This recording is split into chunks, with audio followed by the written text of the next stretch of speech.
Hello दोस्तों, मैं सुनील एक बार फिर सक्षम क्लासेज में आपका स्वागत करता हूं। और आज हम जो टॉपिक पढ़ाने जा रहे हैं वो राजनीति विज्ञान का बड़ा महत्वपूर्ण टॉपिक है। इससे न सिर्फ मेंस में बल्कि प्री में भी काफ़ी सवाल आते हैं और ये यूपीएससी, यूपीपीसीएस और बिहार पीसीएस और अन्य स्टेट की परीक्षाओं के लिए भी काफ़ी महत्वपूर्ण होने वाला है। और मेरा ये प्रयास रहेगा कि इस टॉपिक को मैं आपके लिए सहज से सहज रूप में आपके सामने ला पाऊँ, ताकि आप समझने में सक्षम हो पाएँ। तो चलते हैं आज के हमारे जो टॉपिक है उसकी तरफ, क्योंकि इस टॉपिक से कई बार प्री में मैचिंग में क्वेश्चंस आते हैं। ठीक है, मैचिंग में 1 से 2 क्वेश्चन हर साल मिलता है। ठीक, तो वही उसी के लिए हम चलते हैं। तो मैंने इस क्लास से पहले एक क्लास ली थी अपनी संविधान के विषय में। ठीक है, संविधान के बारे में मैंने पढ़ाया था। ठीक, संविधान के बारे में मैंने पढ़ाया था कि संविधान क्या है। तो उसमें मैंने संविधान की एक विशेषता बताई थी। वो विशेषता आपको याद होगी, वो थी विशेषता कि भारतीय संविधान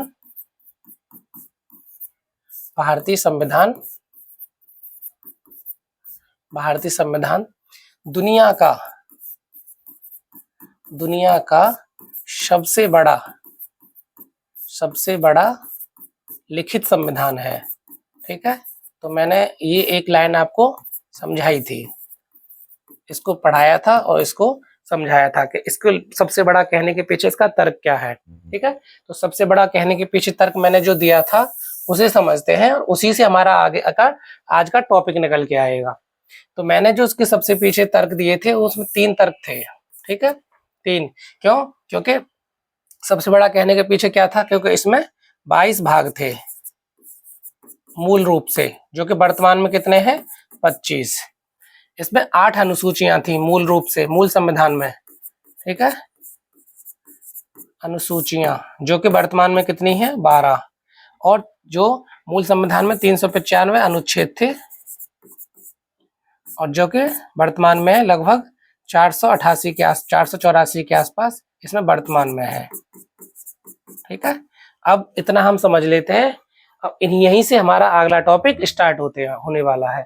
और वो टॉपिक कौन सा है वो मैं आपको बता देता हूँ। वो है आज हम संविधान के 22 भागों के बारे में और 12 अनुसूचियों के बारे में पढ़ने वाले हैं। क्योंकि यहाँ से हमेशा आप देखते होंगे प्रीवियस ईयर के क्वेश्चन उठा के देखिए, हमेशा 1 से 2 क्वेश्चन मैचिंग में आपको मिलता है और आगे भी मिलते रहेंगे। चलो तो आज चलते हैं हम संविधान के इस टॉपिक की तरफ, और दोनों ही टॉपिक क्या है? काफी महत्वपूर्ण है। तो चलते हैं इसकी तरफ हम आगे। ठीक है, तो पहले मैं चलता हूं संविधान के महत्वपूर्ण 22 भाग। तो भाग की तरफ क्या है? भाग। ठीक है, भाग तो कितने भाग हैं संविधान में? 22 भाग, जो कि वर्तमान में गणना अनुसार कितने हैं? क्रमांक अनुसार 22। तो इसके कैसे? क्रमांक के अनुसार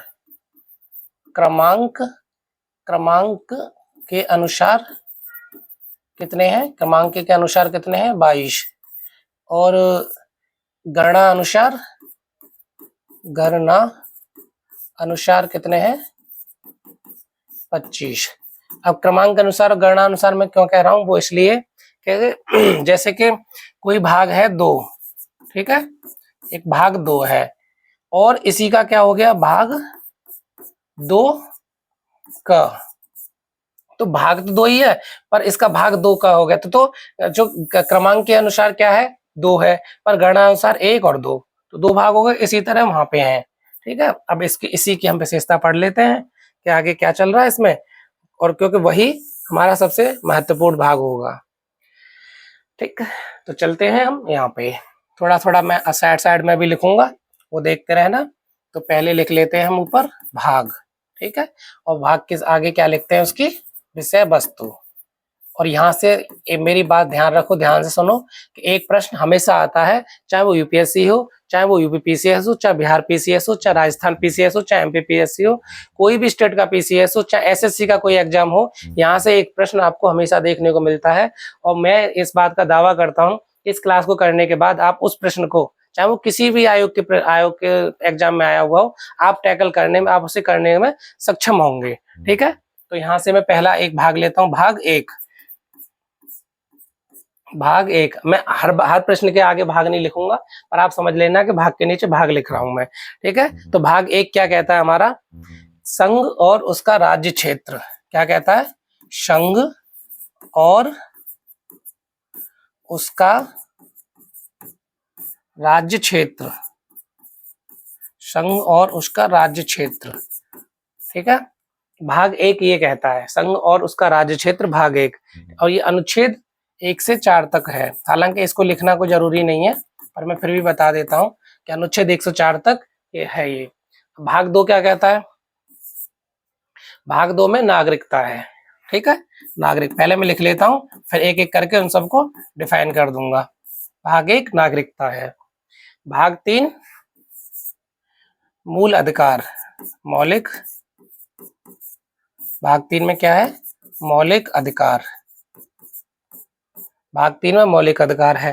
भाग 4 में मौलिक कर्तव्य। भाग 4 में नीति निर्देशक तत्व।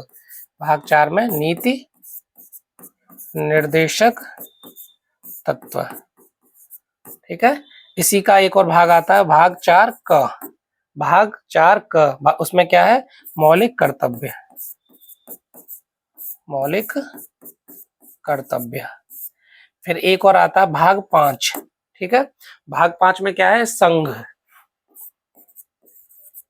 भाग 5 संघ के बारे में बताता है। भाग 6 किसके बारे में बताता है?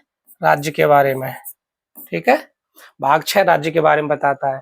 भाग 7 था पर उसको अब निरसित कर दिया गया है, उसको क्या कर दिया गया है? हटा दिया गया है। तो इसमें हम यहाँ लिख देंगे निरसित। निरसित मतलब हटा दिया गया है, ठीक है। हटा दिया गया है, हटा दिया गया है, ठीक है। पहले मैं इतना समझा देता हूं, उसके आगे फिर हम और इसी पे और आगे ले लेंगे, ठीक। तो भाग 1 कहता है संघ और उसका राज्य क्षेत्र, जो कि अनुच्छेद 1 से 4 तक में संविधान में दे रखे हैं। संघ और उसका राज्य क्षेत्र से क्या मतलब है? कि भारत का जो राज्य, जो संघ है, उसका अपना क्षेत्र है, ठीक है। ये क्या होगा? भारतीय संविधान में शामिल है। फिर उसका राज्य क्षेत्र है, जो राज्यों का अपना क्षेत्र है, ठीक है। और एक जो आता है अर्जित क्षेत्र, जो कि भारत कभी किसी युद्ध में किसी दूसरे देश को बंदी बना लेता है या उसके क्षेत्र को ग्रहण कर लेता है, तो वो भी कहाँ शामिल होगा? इसी में। तो तीसरा क्या हो जाएगा? अर्जित क्षेत्र। तो भारत के राज्यों का अपना क्षेत्र, भारत के केंद्र शासित प्रदेशों का अपना क्षेत्र, और भारत द्वारा अर्जित किसी दूसरे देश का क्षेत्र, वो भारत संविधान के किस भाग में शामिल होगा? भाग 1 में, अनुच्छेद 1 से 4 तक। समझिए मैं क्या कह रहा हूं? फिर से सुन लीजिए कि भारत के राज्यों का जो क्षेत्र है, ठीक है, भारत के केंद्र राज्यों का जो क्षेत्र है, और भारत द्वारा अर्जित जो क्षेत्र होगा, वो सब का सारा क्षेत्र कहाँ शामिल होगा? संविधान के भाग 1 में, अनुच्छेद 1 से 4 तक में डिफाइन होगा, शामिल होगा। दूसरा क्या होता है? नागरिकता। नागरिकता संविधान के अनुच्छेद 5 से 11 में डिफाइन है, ठीक है। नागरिकता मतलब हम भारत के नागरिक हैं, हम सब भारत के नागरिक हैं। तो वही नागरिकता कहाँ पे डिफाइन की गई है, कहाँ परिभाषित की गई है? तो संविधान के भाग 2 में, अनुच्छेद 5 से 11 तक में डिफाइन की गई है। अनुच्छेद 5 से 11 तक में बताया गया है, इस प्रावधान में, इस भाग में ये बताया गया है कि भारत संविधान को कोई नागरिक किस तरह से ग्रहण कर सकता है नागरिकता को, अगर वो क्या गलती करता है कि जिससे उसकी भारत की सरकार उससे उसकी नागरिकता को छीन सकती है। तो यही सारे प्रावधान ग्रहण के और अर्जित के, ठीक है, और उसको हटाना, कैसे हम भारतीय नागरिकता को छीना जा सकता है, ये सारे प्रावधान नागरिकता में बताए गए हैं। मतलब अनुच्छेद 5 से 11 तक में, और भाग 2 में बताया गया है। मौलिक कर्तव्य, भाग 3 मौलिक कर्तव्य। मौलिक कर्तव्य में जाओगे तो अनुच्छेद 12 से 35, अनुच्छेद 12 से 35 में क्या है? मौलिक अधिकारों के बारे में बताया गया है। मौलिक अधिकारों को मैं इससे पहली क्लास में डिफाइन कर चुका हूं कि इनको मौलिक अधिकार क्यों कहते हैं, क्योंकि इन्हें संविधान द्वारा विशेष रूप से नागरिकों को प्रदान किया गया है, और इनके हनन होने पे हम सीधे सुप्रीम कोर्ट या हाई कोर्ट जा सकते हैं, क्योंकि ये मौलिक हैं। मौलिक का मतलब है ये देते हैं भारत के नागरिकों को गर्मापूर्ण जीवन जीने के लिए वो सारे अधिकार देते हैं जो हमारी जिंदगी को सहज बनाने के लिए हमें जरूरी है, ठीक है। फिर आता है नीति निर्देशक तत्व। इसमें क्या? अनुच्छेद 36 से 51 तक में राज्य के नीति निर्देशक तत्व, जो कि मैं इससे पहले 2 क्लास में बता चुका हूँ। नीति निर्देशक तत्व क्या है, ये आयरलैंड के संविधान से लिए गए हैं।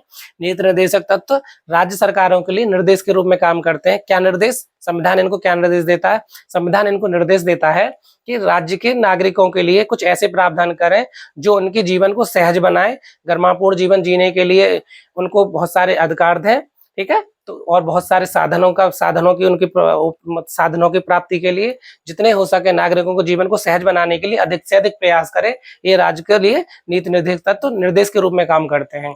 मौलिक कर्तव्य मैं आपको बता ही चुका हूं कि अगर किसी व्यक्ति के पास अधिकार है सिर्फ और कर्तव्य कुछ नहीं है तो वो निरंकुश हो सकता है, क्योंकि कर्तव्य विहीन अधिकार निरंकुशता पैदा करते हैं। तो इसीलिए अगर किसी नागरिक को उसके अधिकार पता होने चाहिए तो उसके लिए जरूरी है कि कर्तव्य भी दिए जाएं ताकि निरंकुशता पैदा ना हो और मध्यस्थता बनी रहे, ठीक है, तो उसमें संतुलन बना रहे, ठीक। मौलिक कर्तव्य ये क्या है, अनुच्छेद 51 का, अनुच्छेद 51 का में ये डिफाइन किया गया है, ठीक है।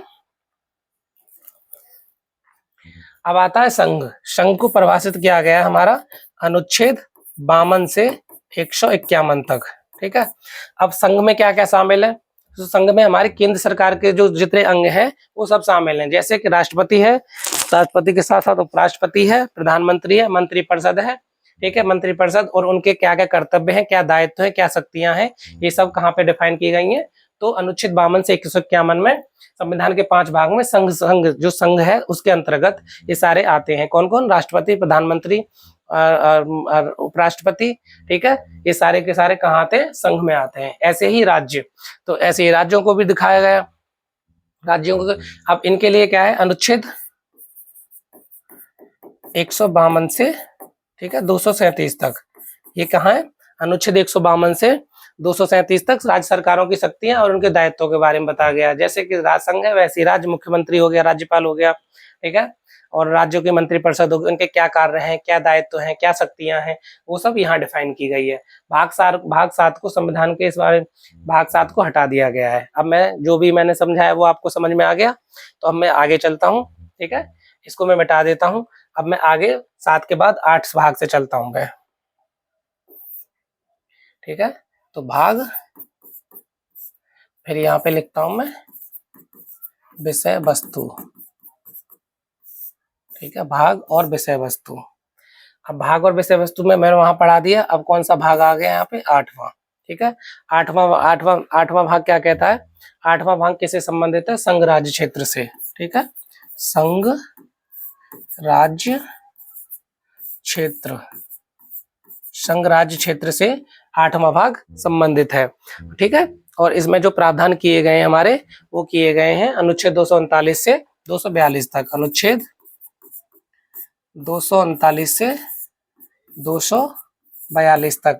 इसमें जितने प्रावधान है अनुच्छेद 239 से 242 तक संघ राज्य क्षेत्र से संबंधित है।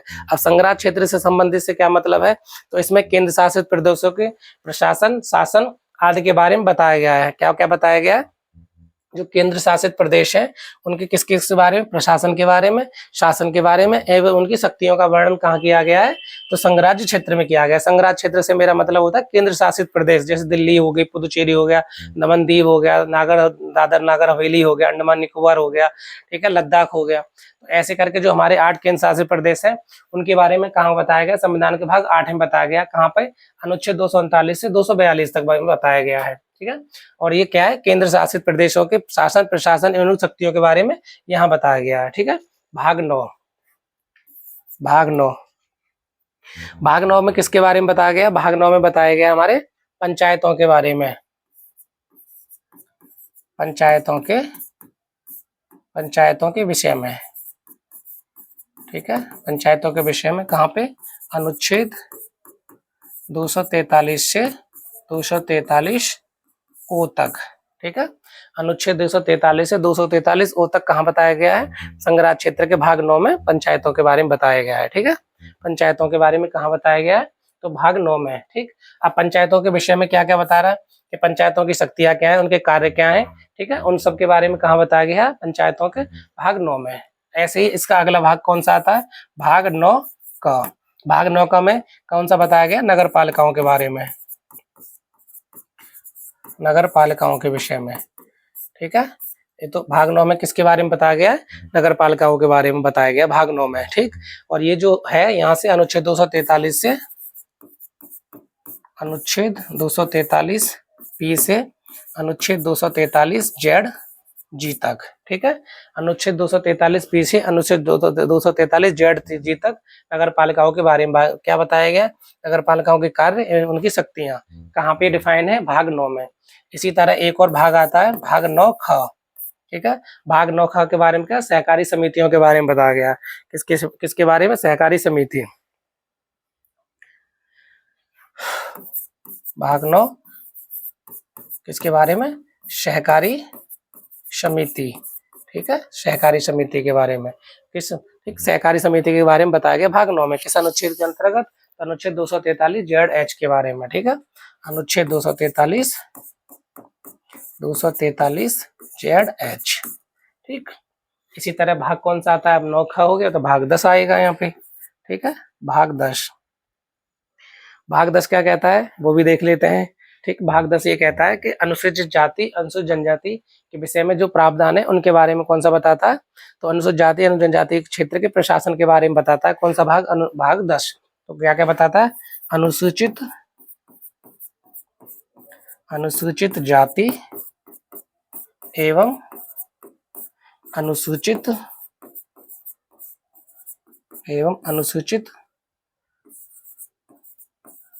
जाति एवं अनुसूचित जनजाति के प्रशासन। अनुसूचित जाति एवं अनुसूचित जनजाति के प्रशासन के बारे में कौन सा भाग बताता है हमें? तो वो बताता है संविधान का भाग 10, ठीक है। इसी तरह फिर भाग 11, भाग 11 भी देख लेते हैं। भाग 11 में क्या है? संघ और राज्यों के बीच संबंध कहाँ बताता है? संघ और राज्यों के बीच संबंध कहाँ पे डिफाइन होते हैं? संघ और राज्यों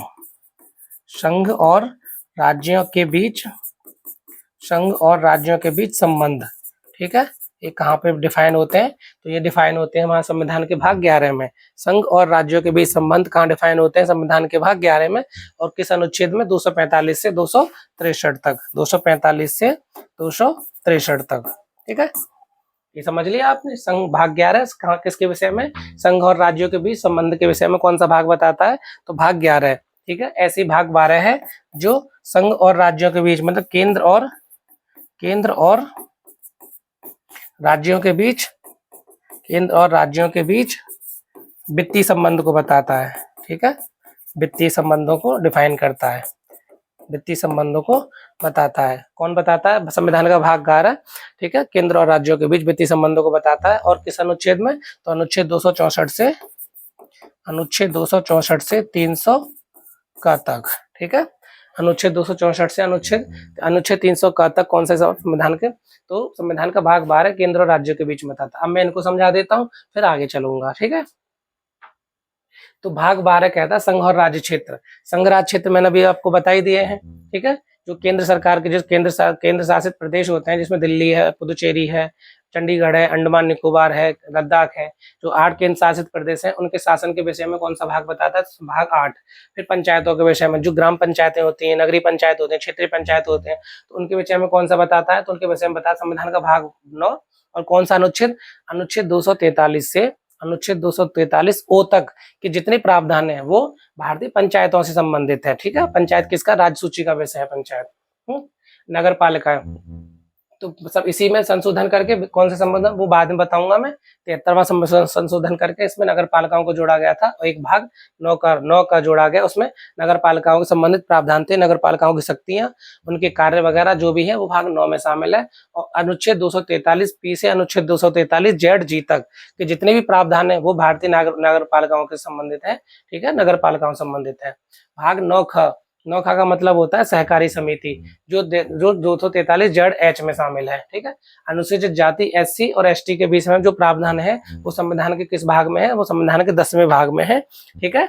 ऐसी भाग 11 संघ और राज्यों के बीच में संबंध, जो कल मैंने बताई थी। संघ और राज्यों के लिए जो केंद्र राज्य संबंध के लिए एक सरकारी आयोग जो गठन हुआ था 1983 में, वो उसी के विषय में था। अब इसमें भी 2 तरह के संबंध निकल के आते हैं, मैं आगे बताऊंगा।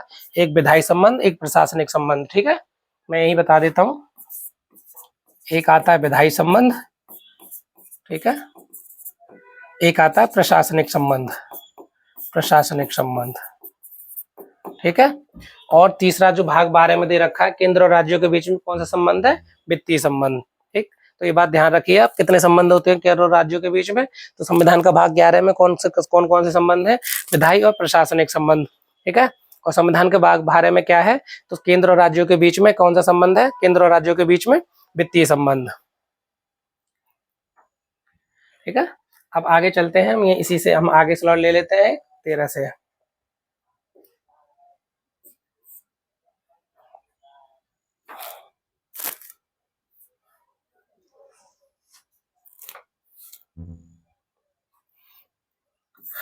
फिर से लिखते हैं भाग और विषय वस्तु, ठीक है। विषय वस्तु तो भाग 13 है। भाग 13 क्या कहता है हमें, भाग 13 भारत के भीतर किसी भी क्षेत्र में व्यापार और वाणिज्य के स्वतंत्र संबंध में है। किसके बीच में, भारत के अंदर व्यापार और वाणिज्य के समागम के संबंध में कहाँ पे प्रावधान है, तो भाग 13 में, ठीक है।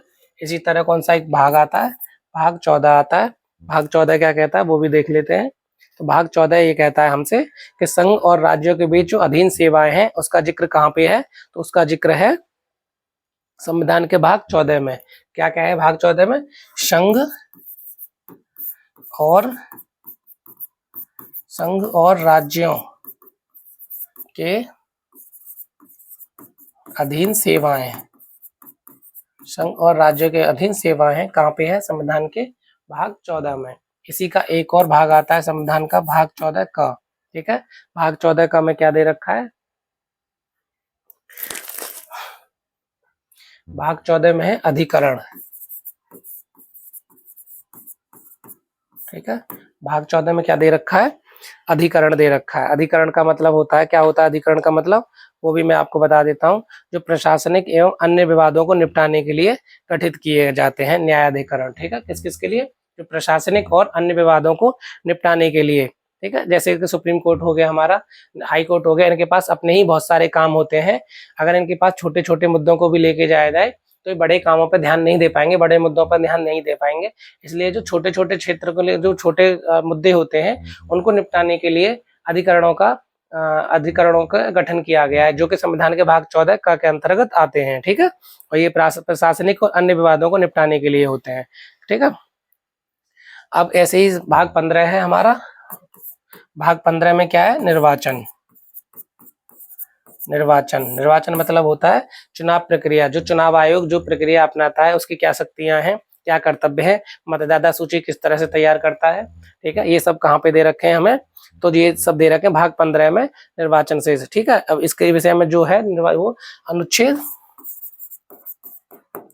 324 से 329 तक इसमें चुनाव आयोग के सारे प्रावधान दे रखे हैं, उसकी क्या शक्तियां हैं, क्या कार्य हैं, जो कुछ है वो इसी में दे रखा है, ठीक है।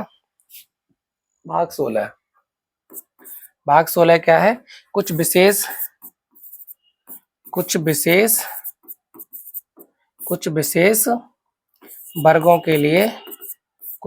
वर्गों के लिए उपबंध, ठीक है। कुछ विशेष वर्गों से क्या मतलब है, एससी एसटी ओबीसी वगैरह के लिए संविधान में क्या अलग से कुछ प्रावधान, उनको क्या रियायतें दी गई हैं, उस सब का प्रावधान कहाँ किया गया, संविधान के भाग 16 में, ठीक है। कुछ विशेष वर्गों के लिए उपबंध के अंतर्गत, ठीक है। एसटी एससी ओबीसी इन सब के लिए अलग से प्रावधान किया गया है। ऐसे ही भाग 17 आता है, ठीक है। भाग 17 में क्या है, राजभाषा। ये सब मैचिंग में आता है, ध्यान रखो। और मैं कोशिश कर रहा हूँ कि आपको थोड़ा अलग से एक्सप्लेनेशन दे पाऊँ उनकी। तो राजभाषा, अब राजभाषा भी क्या भाग 17 में आती है। अनुच्छेद 343 से 351 तक इसके प्रावधान है। कल मैंने इसको आपको बताया भी था, और जो जो जरूरी है उनका मैं अनुच्छेद भी बताते जा रहा हूँ। अनुच्छेद 343 से 351 तक का प्रावधान कहाँ पे है, तो राजभाषा में है, ठीक है। और कौन सी अनुसूची में राजभाषा का, राजभाषा 8वीं अनुसूची के अंतर्गत आती है, जो कि मैं बाद में आपको बताऊंगा, ठीक है। अब इसी तरह से एक और भाग आता है, भाग 18। भाग 18 में क्या है, आपातकालीन उपबंध है, ठीक है। आपातकालीन उपबंध, आपातकालीन उपबंध, ठीक है।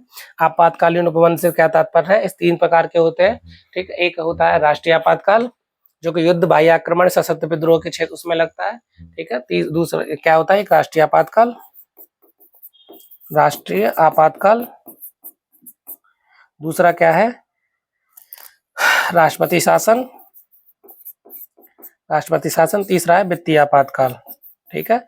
ये अनुच्छेद 352 के तहत लगता है राष्ट्रीय आपातकाल, और ये अनुच्छेद 356 के तहत कौन सा लगता है, राष्ट्रपति शासन, और अनुच्छेद 360 के तहत लगता है वित्तीय आपातकाल, ठीक है। तो यहाँ से अब मुझे लगता है कि आपको सारी चीजें समझ में आ गई होंगी। इसके बाद 2 भाग और हैं जो कि महत्वपूर्ण है, वो भी हम देख लेते हैं, ठीक है। तो भाग 18 मैं इनको फिर से समझा देता हूँ। भाग 13 क्या कहता है, भारत के अंदर व्यापार और वाणिज्य के समागम का मतलब स्वतंत्रता है। भाग 13 कहता है कि कोई भी व्यक्ति भारत के किसी भी क्षेत्र में जाके व्यापार कर सकता है, वाणिज्य कर सकता है, ठीक है। और 14 क्या कहता है, संघ और राज्यों के अधीन सेवाएं, संघ और राज्यों के, जैसे संघ के अधीन कौन कौन सेवा होती है, जैसे यूपीएससी हो गई है, ठीक है। और जो बहुत सारी केंद्र की जो जॉब होती है, जैसे बैंकिंग का हो गया, रेलवे का हो गया, तो ये सारी जॉब कहाँ आती है, संघ के अंदर। ऐसे राज्यों के अपने राज्यों का, जैसे पीसीएस होता है, राज्यों का पुलिस होती है, तो ऐसे बहुत सारे, और जो भी बहुत सारी जो राज्यों के अधीन सेवाएं, वो सब कहाँ आती हैं, भाग 14 में आती हैं। भाग 14 का क्या कहता है, अधिकरण, अधिकरण तो न्यायाधिकरण, न्यायाधिकरण, न्यायाधिकरण, ठीक है। न्यायाधिकरण, न्यायाधिकरण का मतलब हो गया है कि जैसे सुप्रीम कोर्ट हो गया, हाई कोर्ट हो गया, ये बड़े कोर्ट है, ठीक है, और बड़ी न्यायपालिका है, तो इन पे बहुत सारे काम होते हैं, बड़े बड़े मुद्दे इनके पास पहुंचते हैं। तो अगर ये छोटे छोटे मुद्दों को भी सुलझाने में लग गए तो इनके पास क्या होगा, वर्कलोड बढ़ जाएगा, ठीक है। तो इसी वर्कलोड को कम करने के लिए कुछ अधिकरण, न्यायाधिकरण को गठन किया गया है, ठीक है। और ये क्या करते हैं कि जो प्रशासनिक है और जो प्रशासनिक एवं अन्य विवादों को निपटाने के लिए सहयोग करते हैं, ठीक। ऐसी भाग 16 भाग 15 क्या कहता है, निर्वाचन, निर्वाचन में चुनाव आयोग का विषय में कहाँ जानकारी मिलती है, तो भाग 15 में 324 से 329 तक। भाग 16 कुछ विशेष वर्गों के लिए उपबंध, मतलब SC ST OBC के लिए जो कुछ अलग से प्रावधान किए गए हैं, वो कहाँ किए गए हैं, भाग 16 में। भाग 17 राजभाषा से संबंधित है, ठीक है। राजभाषा का जो प्रावधान है वो 343 351 तक मिलता है। भाग 18 में आपातकालीन उपबंध, आपातकालीन उपबंध हमें ऐसी परिस्थितियों से बचाते हैं जो राज्य के देश को, जब विषम परिस्थितियां उत्पन्न हो जाती हैं, जैसे कोई देश हम पर आक्रमण कर दे, जो अभी आक्रमण कर दे, तो उस स्थिति में हमें कैसे निपटना होगा, ये हमें आपातकालीन उपबंध भाग संविधान का भाग 18 बताता है। इसके लिए 3 स्थितियां हैं। एक होता है राष्ट्रीय आपातकाल, राष्ट्रीय आपातकाल तब लगता है जब किसी दूसरे देश से युद्ध हो जाता है या किसी दूसरे देश की सेना हम पर आक्रमण कर देती है, युद्ध हो, सशस्त्र विद्रोह वगैरह वगैरह। राष्ट्रपति शासन तब लगता है जब किसी राज्य में शासन, वहां की राज्य सरकार संविधान के अकॉर्डिंग शासन नहीं करती है, तो राज्यपाल राष्ट्रपति शासन लगाने के लिए राष्ट्रपति को बोल सकता है, ठीक है। ऐसे ही वित्तीय आपातकाल, जो कि भारत में अभी तक नहीं लगा है, पर ये अनुच्छेद 360 के अंतर्गत वित्तीय आपातकाल, जब भारत में आर्थिक संकट की स्थिति पैदा होती है तो संविधान हमें वित्तीय आपातकाल लगाने की सुविधा देता है, जो कि अनुच्छेद 360 के अंतर्गत भारत सरकार लगा सकती है, ठीक है। अब फिर से चलते हैं आगे की तरफ, ठीक। या फिर मैं यहीं पे आप चलो यहीं पे बता देता हूँ, ये 2 ही है जरूरी। वैसे तो 22 भाग है, पर हमारे लिए 20 ही जरूरी है, और 20 में भी हम लगभग 24-25 कर चुके हैं, क्योंकि एक ये भी इसके साथ काउंट होता है, आगे भी है, ठीक है। जैसे 4 का हो गया, 14 का हो गया। तो भाग 19 क्या कहता है, प्रकीर्णन विविध। तो राष्ट्रपति और राज्यपाल के लिए ऐसे बहुत सारे उपबंध हैं जो संविधान में कहीं पे व्याख्या नहीं किए गए, तो वो कहाँ पे आ जाते हैं, भाग 19 में आ जाते हैं, ठीक है। इसीलिए इसको हम प्रकीर्णन या विविध कहते हैं, ठीक।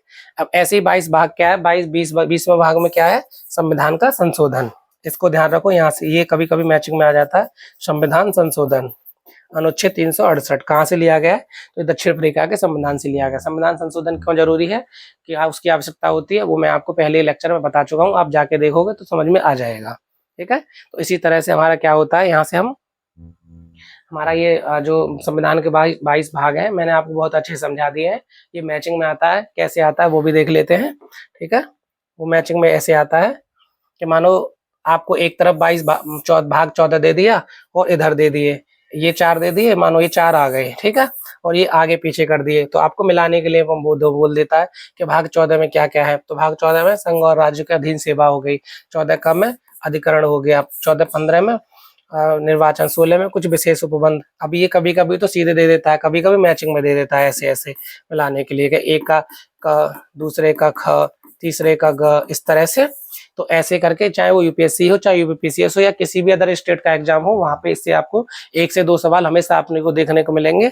और इस बात की मैं गारंटी लेता हूं कि अगर आपने मेरा लेक्चर अच्छे से सुना होगा तो इस प्रश्न को करने में आप सफल होंगे, सक्षम होंगे। ठीक है, तो हम आगे चलते हैं। चलो इसी के विषय में कुछ और भी बता देता हूँ। जैसे कि अभी मैंने बताया था कि भाग 9 के बाद 9 का लाया गया था, उसको 9 का में क्या है, नगर पालिका।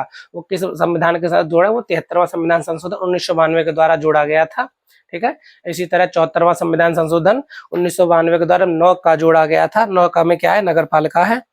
और 97वां संविधान संशोधन 2011 के द्वारा सहकारिता भाग 9 का जोड़ा गया था, जिसमें सहकारिता का प्रावधान है। ठीक है, अब चलते हैं हम आगे, फिर मैं सुना देता हूँ कि 73वां संविधान संशोधन 1992 के द्वारा भाग 9 जोड़ा गया, जिसमें पंचायतों का प्रावधान किया गया था। और 74वां संविधान संशोधन 1992 के द्वारा नगर पालिका जोड़ा गया है, भाग 9 ख। ठीक, और ऐसे ही 97वां संविधान संशोधन 2011 के द्वारा क्या जोड़ा गया है, भाग 9 ख, जिसमें कि सहकारी समितियों को जोड़ा गया है। ठीक है, अब चलते हैं हम थोड़ा सा आगे अनुसूचियों की तरफ। ठीक है,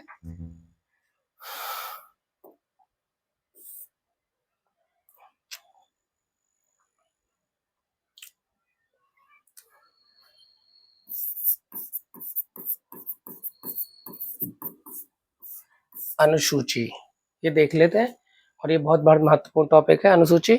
यहाँ से भी 1 से 2 सवाल आते ही आते हैं। ठीक है, तो अभी मैं आपको बताता देता हूँ कितनी अनुसूचियां हैं, 12 है, ये ध्यान रखो। अब 8 से क्या काम होगा, क्योंकि 8 पहले थी, अब उसमें संशोधन होकर कितनी अनुसूचियां हो चुकी हैं, 12 अनुसूचियां।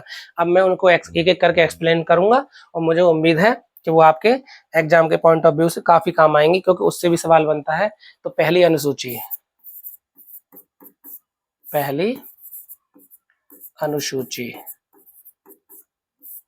पहली अनुसूची में क्या है वो देख लेते हैं। तो पहली अनुसूची ये कहती है कि भारत के संविधान में कितनी सूचियां हैं, 8 अनुसूचियां हैं। तो भारत के पहली अनुसूची क्या कहती है, इसे देखते हैं। भारत एवं उस संघ राज्य क्षेत्रों के नामों एवं उसकी क्षेत्रीय सीमाओं से संबंधित है। क्या है पहली अनुसूची, किस किसके, राज्य और संघ राज्य क्षेत्रों, राज्यों एवं संघ राज्य क्षेत्रों के नामों। तो पहली अनुसूची में क्या क्या है, राज्य और संघ राज्य एवं संघ राज्य क्षेत्र के नाम एवं उनका क्षेत्रीय विस्तार कहाँ पे है, अनुसूची 1 में। ठीक है, अर्थात ये भारत के राजनीतिक मानचित्र को प्रदर्शित करती है। कौन सी, संविधान की पहली अनुसूची भारत के मानचित्र को प्रदर्शित करती है। ठीक है, तो राज्य और संघ राज्य क्षेत्र के नाम एवं उसका क्षेत्रीय विस्तार। पहले अनुसूची जैसे 28 राज्यों के नाम, 8 केंद्र शासित प्रदेशों के नाम, और उनका कितना कितना क्षेत्रफल है, वो सब। ठीक है, कहाँ पे है, तो पहली अनुसूची में है।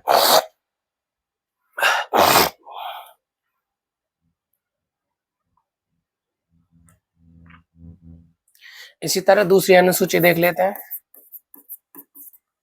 दूसरी अनुसूची क्या कहती है कि भारतीय क्षेत्र के अंतर्गत जितने पदाधिकारी हैं, तो उनको जो वेतन भत्ता मिलता है उसके बारे में कहाँ दे रखा है, तो वेतन भत्तों के बारे में कहाँ है, तो संविधान की दूसरी अनुसूची में, पदाधिकारियों को मिलने वाले वेतन भत्ते।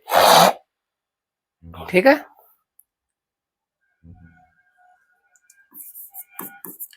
भारत संघ के पदाधिकारियों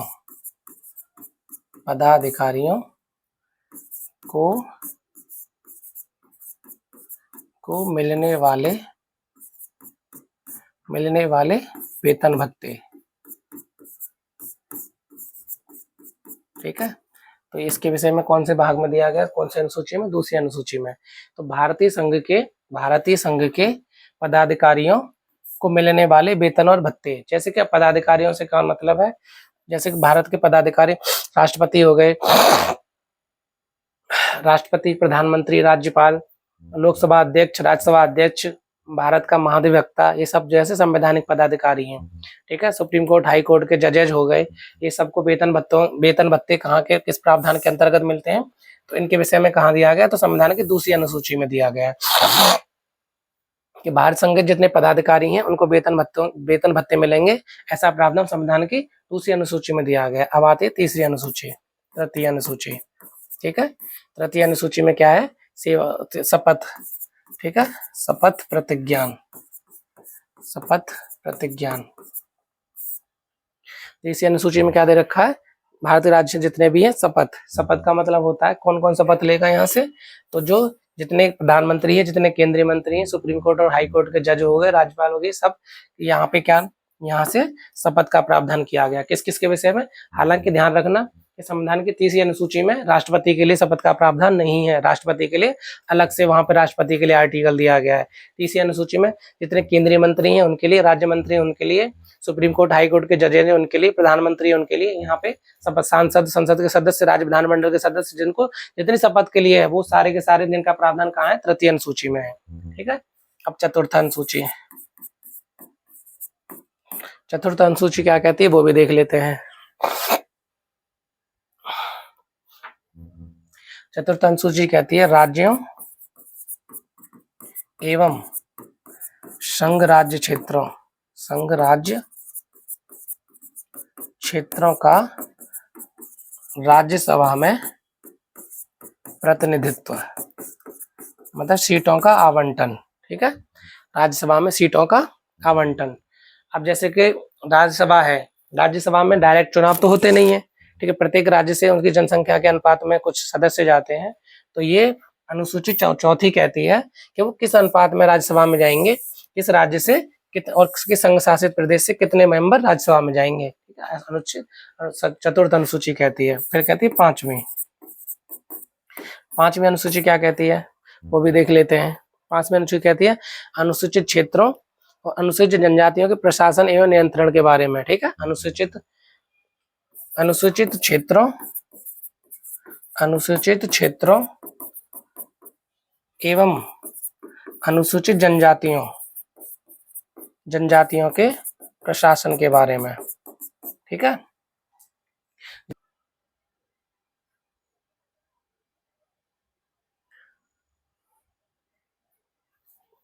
छठवीं। ठीक है, अब छठवीं अनुसूची क्या कहती है, पांचवी अनुसूची कहती है कि अनुसूचित क्षेत्र, अनुसूचित जनजातियों के प्रशासन के बारे में। हालांकि पांचवी अनुसूची असम, मेघालय, त्रिपुरा और मिजोरम राज्यों पर लागू नहीं होती है। तो छठवीं अनुसूची किसके बारे में है, छठवीं सूची असम, मेघालय, त्रिपुरा तथा मिजोरम के जनजातीय क्षेत्रों के बारे में, जनजातीय प्रशासन के बारे में है। कौन सी, छठवीं अनुसूची। जनजातीय क्षेत्रों के बारे में कहा, छठवीं अनुसूची असम, मेघालय, ध्यान रखना एक कौन है, असम, मेघालय, त्रिपुरा तथा मिजोरम के जनजातीय प्रशासन के बारे में। कौन सी अनुसूची में दिया गया है, छठवीं अनुसूची में। अब आता हूं सातवीं अनुसूची। सातवीं में क्या है, सातवीं अनुसूची में दे रखे हैं हमें, इसमें 3 सूचियां हैं। कौन कौन सी, इसमें सातवीं अनुसूची में इसमें 3 सूचियां हैं, तीन सूचियां हैं। ठीक है, 3 सूचियों में कौन कौन सी हैं, एक राज्य सूची, एक केंद्रीय सूची या संघ सूची, और दूसरी क्या, समवर्ती सूची। ठीक है, केंद्र या संघ। ठीक है, तो इसमें कुछ प्रावधान है, इसमें कुछ प्रावधान है, इसमें कुछ प्रावधान है। राज्य सूची का मतलब ऐसा है जो जिनके विषय में राज्य सरकार कानून बनाती है। केंद्र सूची का मतलब होता है जिनके विषय में केंद्र सरकार कानून बनाती है। और समवर्ती सूची का मतलब ये होता है जिनके विषय में केंद्र और राज्य दोनों कानून बना सकते हैं, किंतु अगर कभी दोनों राज्य सरकार एवं केंद्र सरकार द्वारा बनाए गए कानून में कभी कंट्रास्ट होता है, कभी टकराव होता है, तो केंद्र सरकार के कानून प्रभावी होंगे। ठीक है, ये ध्यान रखना हमेशा। अब आगे कौन सा आता है, आठवीं अनुसूची। आठवीं अनुसूची से क्या तात्पर्य है, इसमें क्या दे रखा है, तो ये आठवीं अनुसूची में भाषाएं, राजभाषाओं के बारे में। ठीक है, राजभाषाओं के बारे में। ठीक है, राजभाषाओं के बारे में। और वर्तमान में संविधान में 22 भाषाएं हैं, 22 भाषाएं हैं, जो कि मूल संविधान में कितनी थी, 14 थी। ठीक है। वर्तमान में 22 भाषाएं हैं जो मूल संविधान में 14 थी, जिसमें से 8 भाषाएं 3 संविधान संशोधन द्वारा जोड़ी गई थी बाद में। ठीक है। 9वीं अनुसूची, 9वीं को भी देख लेते हैं। अब 9वीं अनुसूची क्या कहती है वो देख लेते हैं। ठीक है। अब इसमें 9वीं अनुसूची में थोड़ा ये देखते हैं कि इसमें अगर कोई प्रावधान डाल दिया जाता है तो वो ऐसी अनुसूची होती, इसमें 9वीं अनुसूची में अगर कोई प्रावधान डाल दिया जाता है तो वो इसलिए डाल दिया जाता है ताकि सुप्रीम कोर्ट उस पर व्याख्या न करे।